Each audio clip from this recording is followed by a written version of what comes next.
Recently, a passenger got into my car. It was late, winter. The streets were almost empty, snow piled along the sides. The city looked tired. Inside the car, it was warm, but he brought tension with him, the kind you can feel without a single word. He sat down, closed the door, and stared at the road ahead, hands tight, shoulders raised, breathing heavy. We drove in silence. A few intersections passed, red lights, white snow on dark asphalt. I glanced at the mirror and asked if everything was okay, simply, without pretending. He did not answer right away. He took a breath, then said that it probably was not, and that is where it began.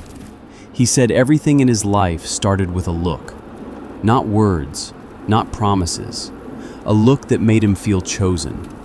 He met a woman who looked straight at him, no hesitation, no shyness. She stepped closer than strangers usually do. She spoke softly, in a way that stayed with him long after. He said that in that moment, his mind disappeared. Only the body remained, and reaction. At first, everything felt easy. Laughter, conversations, long evenings where no one rushed to leave. He felt seen, not for what he did, but for who he was. And that was dangerous. That winter felt like an excuse. Cold outside, warm inside. Two people too close. Passion arrived fast, without warning, without boundaries. Touches lingered longer than they should. Eyes held for too long. Distance slowly disappeared. He said that at the same time his life was going up. Work, money, recognition. And she liked that. A lot. She knew how to charge him, and how to make him dependent on the feeling. At that point, he did not know that passion could become evidence, that intimacy could be used, that everything between them would one day be told without him. The first cracks appeared quietly. Comments about small things. Accusations disguised as care. If he was late, it was taken personally. If he was tired, it was called indifference. If he stayed silent, it became an attitude. He started apologizing more and more, not because he felt guilty, but because he wanted peace. And peace became rare.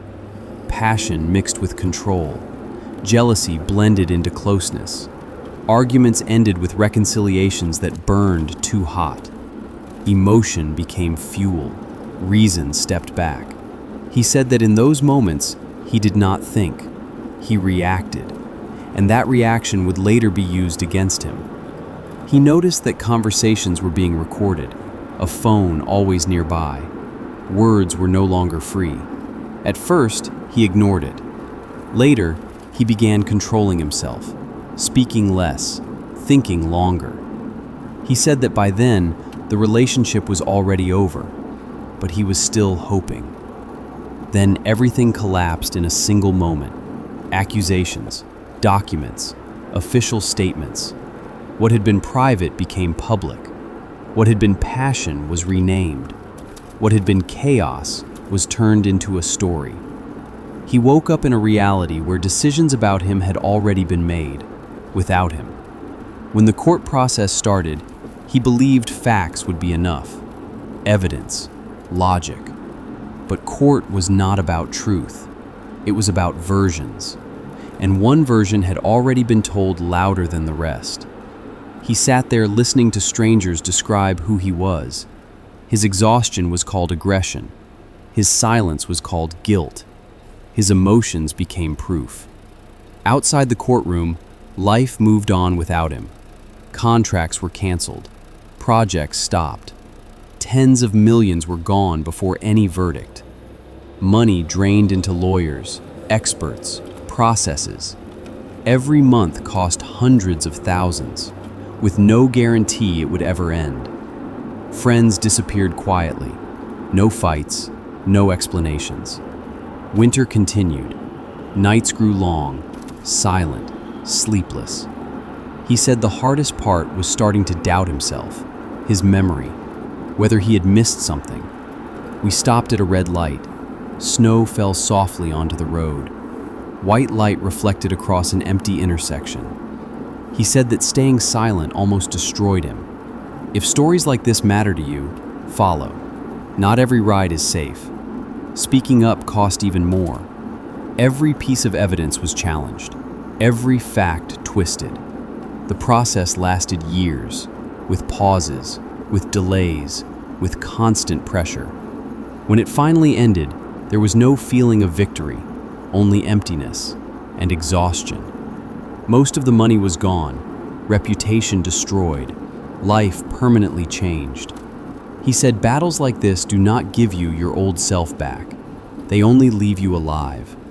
I dropped him off at his place. Snow cracked under his steps. Before closing the door, he said the most dangerous thing is not losing money. It is confusing passion with safety. I drove away down an empty street, still warm inside the car. Some stories are not about love. They are about the price. If you want to hear more stories like this, follow. Sometimes one question in a car opens a story someone has carried for years.